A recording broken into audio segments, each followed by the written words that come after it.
முதலாவதாக இன்னைக்கு ஒரு முக்கியமான விஷயத்தை பத்தி உங்க எல்லாருக்கும் நான் சொல்லலாம்னு இருக்கிறேன். அது வேற ஒன்றும் இல்லை, திரித்துவ தெய்வம். திரித்துவ தெய்வம் அப்படின்னா என்ன?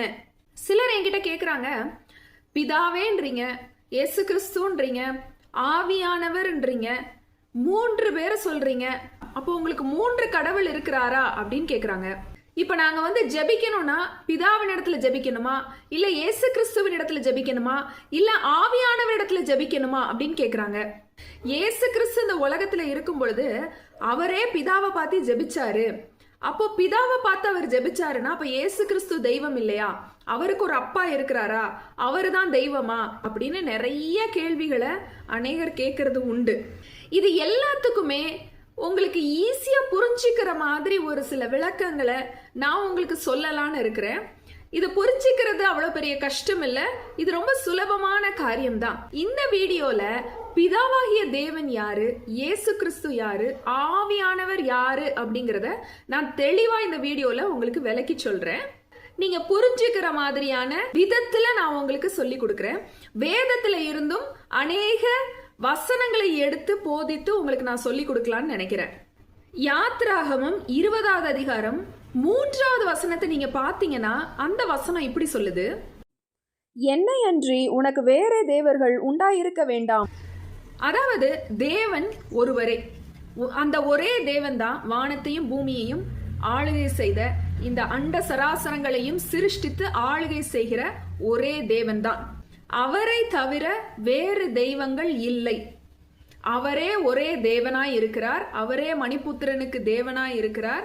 அவர் ஒருவரே தேவன். சரி, இப்போ இயேசு கிறிஸ்துனா யாரு, ஆவியானவர்னா யாரு?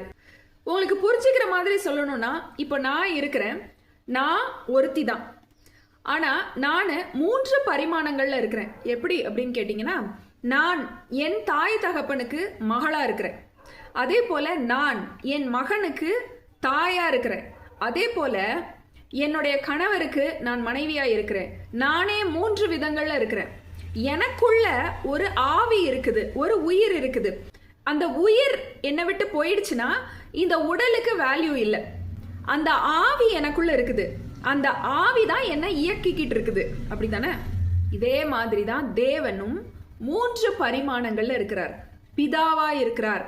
அப்பா பிதாவே என்று அழைக்கக்கூடிய ஒரு ஸ்தானத்தில் அவர் இருக்கிறார். அவர்தான் தகப்பன். அவர்தான் நம்ம இந்த உலகத்தை விட்டு நம்ம போகும் பொழுது நம்ம அவரிடத்துல தான் போக போறோம். அந்த அப்பாவை பார்க்கறதுக்கு தான் நம்ம போக போகிறோம். அதே அப்பா தான் மகனாகவும் இருக்கிறார், ஆவியாகவும் இருக்கிறார். அவருடைய ஆவிதான் ஆவியானவர் என்று அழைக்கப்படுகிறது. அவர் மகன் ஸ்தானத்துல இருக்கிறது தான் இயேசு கிறிஸ்து. இத குறித்து இயேசு கிறிஸ்து என்ன சொல்றாருன்னு பாப்போமா? யோவான் 10வது அதிகாரம் 30வது வசனத்தை நீங்க வாசித்து பாத்தீங்கன்னா, நானும் பிதாவும் ஒன்றாயிருக்கிறோம் என்றார். நானும் பிதாவும் ஒன்றாயிருக்கிறோம் அப்படின்னு அந்த வசனத்துல சொல்லுது. சரி, அப்ப ஆவியானவர்னா யாரு? ஆவியானவர் பிதாவாகிய தேவனுடைய ஆவியானவர். நான் மனுஷியா இருக்கிறதுனால நான் ஒருத்தி தான். நான் 3 பரிமாணங்கள்ல வேலை செய்ய முடியாது. இப்ப என்னுடைய ஆவி தனியா போய் வேலை செய்ய முடியாது. நான் மனுஷியா இருக்கிறதுனால எனக்குள்ள இருக்கிற ஆவி எனக்குள்ள இருந்தாதான் என்னால இயங்க முடியும். ஆனா அவர் தேவனா இருக்கிறதுனால அவருடைய ஆவி தனியா கிரிய செய்து, அவர் தகப்பனாகவும் இருக்கிறார், மகனாகவும் இருக்கிறார், ஆவியாகவும் இருக்கிறார். சரி, இத பத்தி பிதாவாகிய தேவன் என்ன சொல்றாருன்னு பாப்போமா? ஏசாயா 43 10வது அதிகாரத்தை எடுத்து வாசித்தீங்கன்னா அதுல கர்த்தராகிய தேவன் சொல்றாரு, நானே அவரென்று நீங்கள் உணர்ந்து என்னை அறிந்து விசுவாசிக்கும்படிக்கு நீங்களும் நான் தெரிந்து கொண்ட என் தாசனும் எனக்கு சாட்சிகளாய் இருக்கிறீர்கள் என்று கர்த்தர் சொல்லுகிறார். நானும் என் குமாரனும் ஒன்றுதான், ஒருவர் தான் அப்படின்னு தேவன் சொல்லுகிறார். அப்ப இயேசு கிறிஸ்து தேவனுடைய சாயல்ல இருக்கிற மனுஷகுமாரன். தேவனே மனுக்குலத்துக்கு வந்து பிறந்து வாழ்ந்து நமக்காக ஒரு எடுத்துக்காட்டாக கொடுக்கப்பட்டவர் தான் இயேசு கிறிஸ்து. சரி, எதுக்கு தேவன் 3 பரிமாணங்கள்ல இருக்கிறார்? அவர் தேவனாகிய கர்த்தரா இருக்கிறதுனால, அவர் கடவுளா இருக்கிறதுனால, அவர் தெய்வமா இருக்கிறதுனால அவர் 3 விதங்கள்ல செயல்படுகிறார். எதற்கு அவர் மனிதனாக உலகத்துக்கு வரணும்? கர்த்தராகிய தேவன் இந்த உலகத்தை சிருஷ்டிக்கிறார், எல்லா யூனிவர்ஸையும் எல்லா அண்ட சராசரங்களையும் சிருஷ்டிக்கிறார், மனிதனை படைக்கிறார். எல்லாமே அவர் படைச்சு அழகா மனிதனுடைய கைகள்ல அவர் கொடுத்துட்டார். ஆனா அவர் பார்க்கிறார், மனிதர்கள் எல்லாரும் பாவம் பண்றாங்க, எல்லாரும் தேவனை விட்டு விலகி போயிட்டாங்க. தேவனுக்கு அடுத்த காரியங்களை எல்லாரும் உதாசீனப்படுத்தி அவர்களுக்கென்று வேற ஒரு தெய்வங்களை உண்டு பண்ணி தேவனை அலட்சியம் பண்ணுகிறாங்க. கர்த்தர் பாவங்களுக்காக அநேக சட்ட திட்டங்களை மோசேக்கு கொடுக்கிறார். ஒரு மனிதன் பாவம் செய்தா அவன் என்ன செய்யப்பட வேண்டும்? அவனை தண்டிக்க வேண்டும். பாவத்துக்கு தண்டனை கொடுக்கப்பட வேண்டும். ஒரு பாவி என்ன செய்யணும்? அதற்காக பரிகாரம் செலுத்த வேண்டும். பாவத்திலிருந்து அவன் விடுபடும்படியாக அவனுக்கு பரிகாரம் செலுத்தப்பட வேண்டும். என்ன பரிகாரம் செலுத்தப்பட வேண்டும் என்றால், ஒரு ரத்தம் சிந்தப்பட வேண்டும். பாவத்துக்கு பரிகாரம் ரத்தம் செலுத்தப்பட வேண்டும். ஒரு ஆட்டையோ ஒரு மாட்டையோ ஏதோ ஒரு காரியங்களை நம்ம பலி கொடுக்க வேண்டும். நமக்காக, நம்முடைய பாவங்களுக்காக அந்த ஒரு இன்னசென்ட்டான ஒரு கிரியேச்சர் நம்ம பலியா நம்ம செலுத்தணும். அப்பதான் அந்த ரத்தம் கீழே சிந்தப்படும் போது நம்ம பாவங்கள் நிவர்த்தியாக்கப்படும் அப்படிங்கிறது தேவனுடைய சட்ட திட்டம். அதுதான் அவர் மோசேக்கு யாத்திராகம புஸ்தகத்துல, லேவியராகம புஸ்தகத்துல எழுதி கொடுத்திருக்கிறார். சரி, இப்போ எல்லா மனிதர்களும் என்ன செய்யறாங்க? பாவம் பண்றாங்க, போய் பலி செலுத்துறாங்க. பாவம் பண்றாங்க, போய் பலி செலுத்துறாங்க. அவங்களுக்கு உணர்வே இல்லை. அந்த பாவத்துல இருந்து நம்ம விடுபடணும். தேவன் நம்ம எதற்கு உண்டாக்கினார்? பாவம் இல்லாத வாழ்க்கை வாழ வேண்டும், பரிசுத்தமாய் வாழ வேண்டும்ங்கிறது தேவனுடைய நியமனம். ஆனா எல்லா மனுஷங்களும் பாவம் செஞ்சு எல்லாரும் என்ன பண்றாங்க? பலி செலுத்தி நிர்விசாரமா இருக்கிறாங்க. பாவம் பெருகி கொண்டே போகுதே தவிர மனிதர்களுக்கு உணர்வே இல்லை. அப்போ தேவனாகிய கர்த்தர் என்ன செய்யறாரு? யோசிக்கிறாரு. சரி, இந்த மனிதர்களுக்கு உணர்வில்லாமல் போயிற்று. இப்ப நம்ம என்ன செய்யலாம்? இந்த மனிதர்கள் பாவம் செய்யறாங்க, பாவத்துக்கு நீதி செய்ய வேண்டும். ஏன்னா அவர் நீதியுள்ள நியாயாதிபதி. He is a just God. அப்போ நம்ம பாவத்துக்கு நீதி செலுத்தப்பட வேண்டும், ரத்தம் சிந்தப்பட வேண்டும், தண்டனை கொடுக்கப்பட வேண்டும். தண்டனை இல்லாம ஒரு மனிதன் என்ன செய்ய முடியாது? பாவத்திலிருந்து தப்பிக்க முடியாது. அவன் பாவம் செஞ்சிட்டானா தண்டனை அனுபவிச்சே ஆக வேண்டும். அங்க ஒரு ரத்த பலி கொடுக்கப்பட வேண்டும். அப்போ என்ன செய்யலாம் அப்படின்னு பாக்குறாரு. அப்ப என்ன செய்யறாரு? அவரே தன்னுடைய எல்லா மகிமையையும், தன்னுடைய எல்லா கணத்தையும், எல்லா புகழையும் விட்டு இந்த உலகத்துக்கு நானே போறேன் அப்படின்னு சொல்லி அவரே சிங்காசனத்தை விட்டு எழும்பி மகனுடைய சாயலாக, இயேசு கிறிஸ்துவாக அவர் என்ன செய்யறாரு? தன்னிடத்தில் இருக்கிற அந்த மகனை அவர் என்ன செய்யறாரு? மகன் என்கிற அந்த ஒரு ஸ்தானத்தை அவர் என்ன செய்யறாரு? இந்த பூமிக்கு அனுப்புகிறார். அவர் தகப்பனா இருக்கிறார், மகனுடைய அந்த ஒரு பரிமாணத்தை பூமிக்கு அனுப்புகிறார். ஒரு மனுஷன் இந்த உலகத்துல பிறக்க வேண்டுமானால் ஒரு ஆணுடைய உதவி இல்லாம அந்த மனிதன் ஒரு பெண்ணிடத்தில் பிறக்க முடியாது. ஆனா இவர் தெய்வமா இருக்கிறபடினால அவருடைய அந்த பிறப்பு பரிசுத்தமா இருக்குது. அவர் இந்த உலகத்துல பிறக்கிறதுக்கு அவருக்கு ஒரு ஆணுடைய துணை தேவையில்லை. ஒரு கன்னியின் இடத்துல அவர் பிறந்து வந்தார். ஏன்னா அவர் தெய்வமா இருக்கிறதுனால அவருக்கு ஆணுடைய ஒரு ஹெல்ப் தேவையில்லை. அவரே ஒரு கன்னியின் இடத்துல அவர் பிறந்தார். பரிசுத்தமானவரா இருக்கிறதுனால, அவர் சுத்தமானதா இருக்கிறதுனால அவர் அப்படியே ஒரு கன்னியின் இடத்துல பிறந்தார். இந்த உலகத்துல அவர் பிறந்தார். அது மாத்திரம் இல்லாம இந்த உலகத்துல ஒரு மனுஷன் எப்படியெல்லாம் வாழணும் அப்படிங்கிறத அவர் கற்றுக் கொடுத்தார். ஒரு மனுஷன் தன்னுடைய 30 வயது வரைக்கும் தன்னுடைய தாய் தகப்பனுக்கு அவர் எப்படி கீழ்ப்படிதலோடு இருந்தாரு, அவர் எப்படி வேத வாசிக்கிறதுலையும் ஜெபிக்கிறதுலையும் உண்மையா இருந்தாரு, சகல ஞானத்திலும் அறிவிலும் விருத்தி அடைந்தவரா இருந்தாரு, எல்லாருக்கும் கீழ்ப்படியத்தக்கதாக இருந்தார். அவர் அவருடைய சரித்திரத்தை எடுத்து வாசித்து பார்த்தோம்னா தன்னுடைய அப்பா அம்மாவுக்கு அவர் ரொம்ப கீழ்ப்படிதலோடு அவர் வாழ்ந்தாரு. 30 வயது ஆனதுக்கு அப்புறம் அவர் ஊழியம் செய்ய, நான் எதுக்கு இந்த உலகத்துக்கு வந்தேங்கிறத மனுபுத்திரருக்கு சொல்லும்படியாக அவர் என்ன செஞ்சாரு? போனாரு. அது மாத்திரம் இல்லாம அவர் போன எல்லா இடத்துலயும் அவர் ஒரு கம்பேஷனட் காடா இருந்தாரு. அவர் ரொம்ப கருணையுள்ளவராகவும் அன்புள்ளவராகவும் இந்த உலகத்துல யாராவது எனக்கு இந்த உதவியை செய்வீங்களான்னு கேட்க வர்றவங்க அத்தனை பேருக்கும் ஒருத்தரை கூட வெறுங்கையாய் அனுப்பாதபடிக்கு எல்லாரையும் ஆசீர்வதித்து அற்புதங்களையும் அடையாளங்களையும் செய்தார்.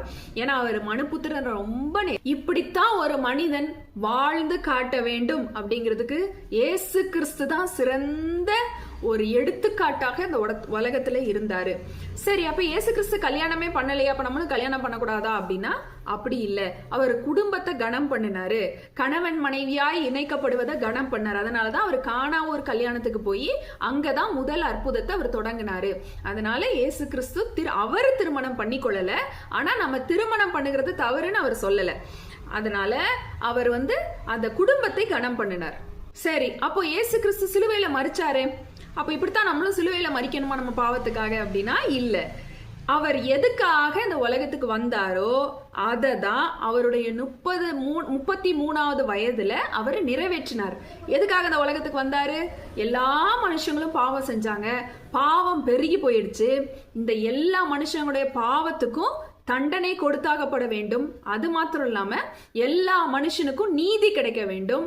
அதனால அவர் என்ன செஞ்சாரு? இறங்கி வந்து அந்த நீதி எப்படி கிடைக்கும்?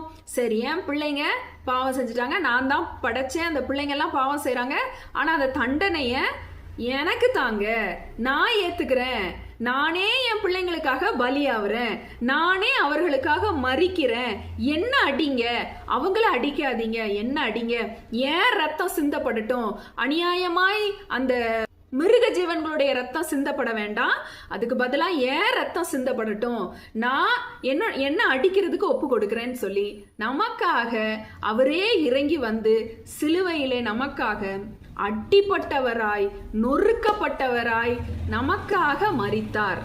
நீங்க ஏசாயா 53வது அதிகாரத்தை படிச்சு பாத்தீங்கன்னா இயேசு கிறிஸ்து வருகிறதுக்கு முன்னாடியே இது எழுதி வைக்கப்பட்டது. இயேசு எதுக்காக வந்தாரு, எதுக்காக பாட அனுபவித்தார் அப்படிங்கறத இந்த அதிகாரம் நமக்கு தெளிவா கத்து கொடுக்குது. நான் ஒரு வசனத்தை வாசிக்கிறேன். மெய்யாகவே அவர் நம்முடைய பாடுகளை ஏற்றுக்கொண்டு நம்முடைய துக்கங்களை சுமந்தார்.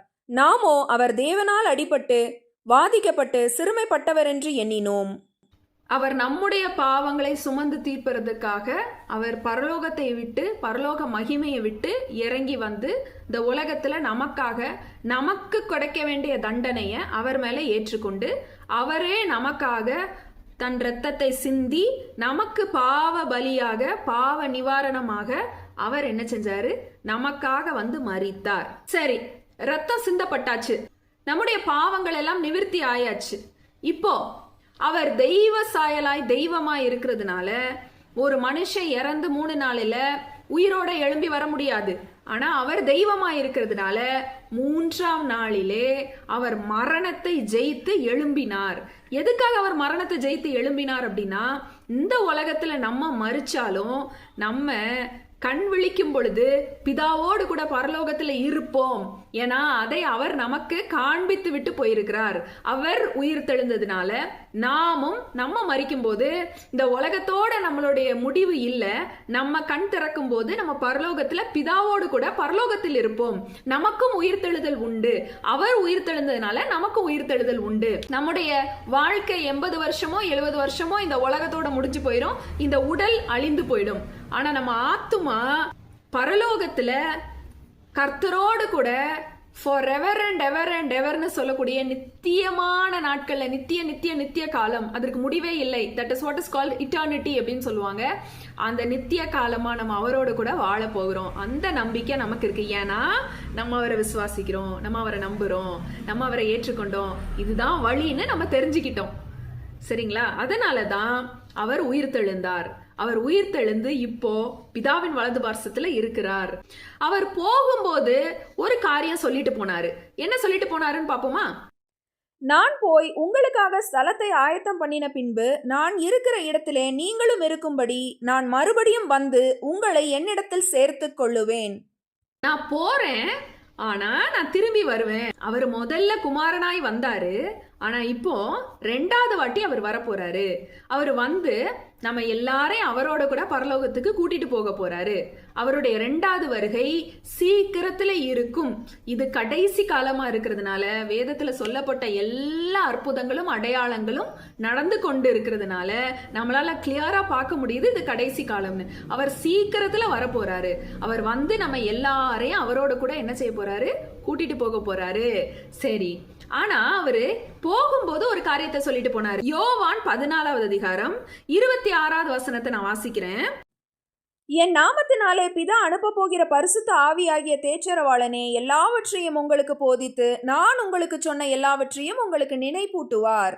இப்ப நான் போறேன், ஆனா பிதா உங்களுக்காக ஒரு பரிசுத்த ஆவியானவரை உங்களுக்கு அனுப்புவார்.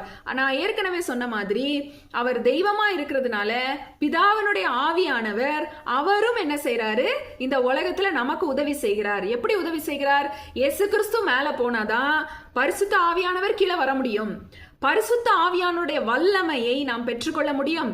நம்ம இந்த உலகத்துல பாவத்தை ஜெயிக்கணும்னா அதுக்கு the power of the Holy Spirit is very important. கர்த்தருடைய ஆவியானவர் நமக்கு ரொம்ப முக்கியமா இருக்கிறாரு. அவர் தான் நம்மள சகல சத்தியத்துக்குள்ளும் நடத்துவாரு. யோவான் 16வது அதிகாரம் 7வது வசனம் இப்படி சொல்லுது. நான் உங்களுக்கு உண்மையை சொல்லுகிறேன், நான் போகிறது உங்களுக்கு பிரயோஜனமாய் இருக்கும். நான் போகாதிருந்தால் தேற்றரவாளன் உங்களிடத்தில் வரார். நான் போகிறேன் ஆகில் அவரை உங்களிடத்துக்கு அனுப்புவேன். யார் அந்த தேற்றரவாளன்? அவர் தான் பரிசுத்த ஆவியானவர். நான் போயிட்டு அவர் அனுப்புறேன். அவர் வந்து உங்களை என்ன செய்வாரு? பலப்படுத்துவாரு. 8வது வசனம். அவர் வந்து பாவத்தை குறித்தும் நீதியை குறித்தும் நியாய தீர்ப்பை குறித்தும் உலகத்திற்கு கண்டித்து உணர்த்துவார். அவர் நம்மளுக்கு கரெக்டா டீச் பண்ணுவாரு. This is the right way, இதான் வழி, இப்படி போ, இப்படி போகாத, இப்படி போன்னு சொல்லி இயேசு கிறிஸ்து இந்த உலகத்துல மாதிரியா நம்மளை வாழ்ந்து காட்டிட்டு போனாரே, அதே போல இந்த பரிசுத்தாவியானவருடைய தேற்றரவாளன் நம்மோடு கூட இருந்து நம்ம இருதயத்திலையும் சிந்தையிலையும் நமக்கு என்ன செஞ்சுட்டு இருப்பாரு? வழி காட்டுவாரு. இது பாவம் நிறைந்த உலகமா இருக்கிறதுனால பரிசுத்தமா வாழுகிறது ரொம்ப கஷ்டம். ஆனா பரிசுத்த ஆவியானவருடைய உதவி இருக்கும்போது நம்ம தைரியமா என்ன செய்யலாம்? பாவத்தை எதிர்த்து நம்ம வந்து பரிசுத்தமா வாழ்ந்தா அப்பதான் நம்ம தேவனிடத்துல போக முடியும். பரிசுத்தம் இல்லாம தேவனை தரிசிக்க முடியாது. நம்ம பரிசுத்தமா இருந்தாதான், பரிசுத்த ஆவியானவருடைய வழி நடத்துதலின்படி நடந்தாதான் நம்ம பரலோகத்துக்கு போய் தேவனை தரிசிக்க முடியும். இப்ப நம்ம தேவனை தரிசிக்கணுமானா, நம்ம அப்பாவிடத்துல நம்ம போகணுமானா, இந்த உலகத்துல நமக்கு உலக பிரகாரமான தந்தை இருப்பார், தாய் இருப்பாங்க. ஆனா நமக்கு ஒரு தந்தை இருக்காரு. அவர் யாரு? பிதாவாகிய தேவன். அவர் தான் அப்பா. அவரிடத்துலதான் நம்ம போகணும். நம்ம வீடு அங்கதான் இருக்குது. நம்ம வந்து அவருடைய வித்து, அவரிடத்துல இருந்து தான் நம்ம வந்தோம். ஆனா நம்ம திரும்பி போகும்போது அவரிடத்துக்கு தான் நம்ம போக முடியும். எப்படி போக முடியும்? பரிசுத்தமா இருந்தாதான். அவர் பரிசுத்தமா இருக்கிறதுனால நம்மளும் அவருடைய பிள்ளைகளா இருக்கிறதுனால நம்ம பரிசுத்தமா இருந்தாதான் அவரிடத்துக்கு போக முடியும். அதனால நம்ம அவரிடத்துக்கு போக வேண்டுமானால் பரிசுத்த ஆவியானுடைய வல்லமை நமக்கு கிடைக்க வேண்டும். அப்பதான் there is a stamp, ஒரு முத்திரை நமக்கு போடப்பட்டிருக்கிறதுன்னு அர்த்தம். பரிசுத்த ஆவியானவர் இல்லாம, அந்த முத்திரை நமக்கு இல்லாம நம்ம பரலோகத்துக்கு போக முடியாது. அதனாலதான் தேவன் பரிசுத்த ஆவியானவரை என்ன செய்றாரு? நமக்காக அனுப்புனாரு. இப்போ உங்களுக்கு புரிஞ்சிருக்கும்னு நினைக்கிறேன். தேவன் யார், இயேசு கிறிஸ்து யார், பரிசுத்த ஆவியானவர் யார், 3 பேரும் என்னென்ன வேலைகள் செய்யறாங்க, செஞ்சு கொண்டிருக்கிறாங்க அப்படிங்கிறது நமக்கு தெரிஞ்சிருக்கும்னு நினைக்கிறேன். உங்களுக்கு கிளியரா புரிஞ்சிருக்கும்னு நினைக்கிறேன். உங்களுக்கு ஒரு சின்ன கதை சொல்லி நான் முடிக்க விரும்புறேன். சரி, இப்போ நம்ம யாருக்கிட்ட ஜெபிக்க வேண்டும்? நீங்க யாருக்கிட்ட வேணாலும் ஜெபிக்கலாம். பிதாவே அப்படின்னு சொல்லி பிதா கிட்டையும் ஜெபிக்கலாம். இயேசுவே அப்படின்னு இயேசுவையும் கூப்பிடலாம். ஆவியானவரே எனக்கு இறங்கும்னா ஆவியானவர் இடத்துலயும் ஜெபிக்கலாம். யார் இடத்துல வேணாலும் ஜெபிக்கலாம். ஆனா தேவன் இயேசுவின் நாமத்துல ஜெபிக்கும் பொழுது அந்த ஜெபத்துக்கு தேவன் பதில் அளிக்கிறார். ஏனென்றால் இயேசுவின் நாமத்தை அவர் கனப்படுத்துறாரு. அவருடைய மகனுடைய நாமம், அந்த நாமம் இல்லாத ஒரு ஜெபமா இருக்க முடியாது. அதனாலதான் நம்ம ஜெபத்தை முடிக்கும் போது இயேசுவின் நாமத்தில் ஜெபிக்கிறோம் பிதாவே அப்படின்னு நம்ம ஜெபிக்கிறோம். சரி, நம்ம எப்படி ஜெபிக்கணும்? நமக்கு ஜெபத்துல வந்து நம்ம குறைவுள்ளவர்களா இருக்கிறோம். நம்மளுக்கு எப்படி ஜெபிக்கிறோம் பிதாவிடத்திலும் கேட்காது. அவருடைய சித்தத்தின்படி எப்படி ஜெபிக்கிறது நமக்கு தெரியாது. அதுக்கு தான் பரிசுத்த ஆவியானவர் நமக்கு உதவி செய்கிறாரு. அப்போ நம்ம பிதாவை நோக்கி ஜெபிக்கிறோம், இயேசு கிறிஸ்துவின் நாமத்துல ஜெபிக்கிறோம், பரிசுத்த ஆவியானவருடைய உதவியோடு கூட ஜெபிக்கிறோம். இப்ப புரியுதா? புரிஞ்சிருக்கும்னு நினைக்கிறேன். ஒரு ஊர்ல ஒரு ராஜா இருந்தாராம். அவரு ரொம்ப அன்புள்ள ராஜா. அந்த ராஜா நிறைய சொத்துக்களையும் தங்கங்களையும் என்ன செஞ்சாரா? சேர்த்து வச்சாராம். அவருடைய குடும்பத்துக்காகவும் அவருடைய நாட்டுக்காகவும் அவருடைய தேசத்துக்காகவும் அந்த ராஜா நிறைய பொருட்களை சேர்த்து வச்சிருந்தார். அப்போ அந்த தேசத்துல அந்த பொருட்களை யாரோ திருடிட்டு போயிட்டாங்க அப்படின்னு சொல்லி அந்த ராஜாவுக்கு ஒரு நியூஸ் கிடைச்சது. அப்போ அந்த ராஜா சொன்னாரு, யாரு திருடிட்டு போனாங்களோ அவங்களுக்கு தண்டனை கொடுக்கணும், நீங்க அந்த திருடின ஆளை கண்டுபிடிச்சு கொண்டு வாங்கன்னு சொன்னாராம். அப்போ இவங்கெல்லாம் போய் தேடி கண்டுபிடிச்சு அந்த ராஜாவின் இடத்துல அந்த திருடனை கொண்டு வந்தாங்களாம். அப்போ அந்த ராஜா பார்க்கும்போது அந்த ராஜாவுக்கு ஒரு பெரிய ஷாக். ஏன்னா அந்த திருட வேற யாரும் இல்லை, அந்த ராஜாவுடைய ஒரே மகள். அவள் தான் என்ன செஞ்சிருக்கா, பணத்தை திருடி இருக்காங்க. இப்போ அவர் ராஜாவா இருக்கிறதுனால, அவர் நீதியுள்ள ராஜாவா இருக்கிறதுனால அவர் என்னதான் செஞ்சாகணும், தண்டனை கொடுத்துதான் ஆகணும். அவருடைய பிள்ளையா இருந்தாலும் கண்டிப்பா தண்டனை கொடுத்தா ஆகணும். அப்போ அந்த ராஜா தண்டனையை நிறைவேற்றுங்க அப்படின்னு சொல்லிட்டாரு. அப்போ அதுக்கு என்ன தண்டனை அப்படின்னு பார்த்தா 40 சவுக்கடிகள் முதுகுல கொடுக்கப்படணும். அப்போ இந்த ராஜா சரி கொடுங்கன்னு சொல்லிட்டாரு. அப்போ இந்த மகளை கூட்டிட்டு போய் அந்த டேபிள்ல குப்புற படுக்க வச்சு அந்த பிள்ளையோட அந்த சட்டையெல்லாம் எடுத்துட்டு அடிக்கிறதுக்காக அந்த சாட்டைய ஓங்குறாங்க. ஓங்கும் போது இந்த ராஜா நிறுத்துங்கன்னு சொல்றாரு. அப்போ எல்லாரும் ஆச்சரியமா எதுக்கு இந்த ராஜா அதை நிறுத்துங்கன்னு சொல்றாரு, தண்டனை நம்ம கொடுக்கணும்ல அப்படின்னு யோசிச்சுட்டு இருக்கும் போது அந்த ராஜா சொல்றாரு, சிங்காசனத்தை விட்டு இறங்கி வந்து கிட்ட வந்து அந்த பிள்ளைய அப்படியே அணைச்சி கொண்டு அவர் என்ன செஞ்சிட்டாரு, அந்த டேபிள் மேல படுத்துக்கிட்டு அவருடைய முதுகுக்கு பின்னாடி இருந்த அந்த துணியை விலக்கி, என் பிள்ளைக்காக நான் அடி வாங்குறேன், என்னைய அடிங்க அப்படின்னு சொல்லி அந்த 40 அடிகளையும் எனக்கு கொடுங்கன்னு சொல்லி அந்த மகளை அப்படியே அணைச்சிக்கிட்டாரு. அப்போ அந்த ராஜாவுக்கு 40 அடிகள் கொடுக்கப்பட்டது. ராஜா மரித்து போனார். அந்த பிள்ளை என்ன செஞ்சது, விடுதலையாக்கப்பட்டது. ஆனா தன் தகப்பன் தனக்காக செஞ்ச அந்த ஒரு பெரிய தியாகத்தை அந்த பிள்ளை நினைச்சு, ஐயோ நான் இனி என் தகப்பன் வழியில நடப்பேன், நான் இனி பாவம் செய்ய மாட்டேன்னு திருந்தி அந்த தகப்பன் ஸ்தானத்துல அந்த மகள் என்ன செஞ்சாலாம், தன்னுடைய தேசத்தை நடத்தினாலாம். இதுதான் பிதாவாகிய தேவனும் இயேசு கிறிஸ்துவும் பரிசுத்த ஆவியானவரும் உங்களுக்கும் எனக்கும் செய்த மகா பெரிய கிருபை. இதை உணர்ந்து கொண்டவங்க பாக்கியவான்கள். உங்களுக்கு திருத்துவத்தை பத்தி ஓரளவு தெரிஞ்சிருக்கும்னு நான் விசுவாசிக்கிறேன். இந்த மெசேஜை நிறைய பேருக்கு ஷேர் பண்ணுங்க. இதனால நீங்க மற்றவங்களுக்கு சுவிசேஷம் சொல்ல முடியும். அதனால இந்த சுவிசேஷம் அறியாத ஜனங்களுக்கு போகும்போது அவங்களும் ரட்சிக்கப்படுவாங்க. கர்த்தருடைய நாமம் பரிசுத்தப்படுவதாக. கர்த்தர் உங்களை ஆசீர்வதிப்பாராக. ஆமேன்.